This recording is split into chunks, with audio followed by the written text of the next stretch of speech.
circle back on something that you just mentioned in your last answer about the length of time that it's going to take before anything is built on Lahaina. Before anything is built, there's that cleanup process that, of course, has to take place. We've heard reports of just how toxic it is and how it has to be handled very carefully. At this point in time, with the cleanup process in mind, who's really leading that, and how is the state ensuring that and monitoring this progress to make sure that it is done correctly, knowing that there are so many different toxic elements involved? It's a pretty big job right now. So that is a very good place to describe what the challenge is. So here we go. It's going to take over 3 months to get the toxic chemicals, the initial freon and coolants and propanes and heavy metals out of there. The EPA is already in.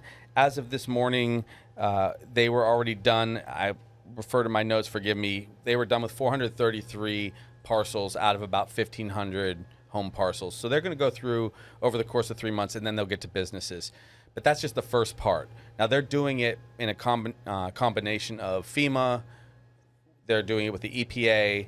We have 25 cultural practitioners because we're very, very thoughtful and mindful of EV, which implicitly are there after we've lost some loved ones. So we have a big team. We also have the police and fire folks around all the time. So that is going on.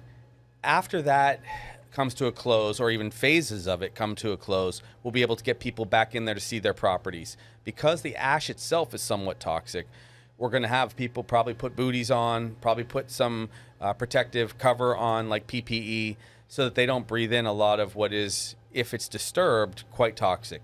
If you're just walking down the street near the properties, it's okay. But it's not okay if you're disturbing the dust and it's up in your lungs and your upper airways. So starting very soon, as early as actually tomorrow, people will begin to make reservations for the list to get into the property. So in the coming weeks, people are going to be back on their properties to see it, just say goodbye to certain things, to mourn a little bit, to maybe check and search and sift with help to see if they can find something that was precious to them. I'm going to give people fair warning. It's pretty well destroyed. So, brace yourself for that reality. But so they'll be starting very soon, and then it'll roll through these many zones where people over the course of about 3 months will go in. Then we begin the much larger debris question, and that's a 9-month process at least. That is going to be removing pretty much all of the extra ash and soot and debris and wire and metal and everything so that people end up with essentially flattened parcels again. And that's a $1.5 billion job that will be paid for mostly by the federal government, maybe a small part by us.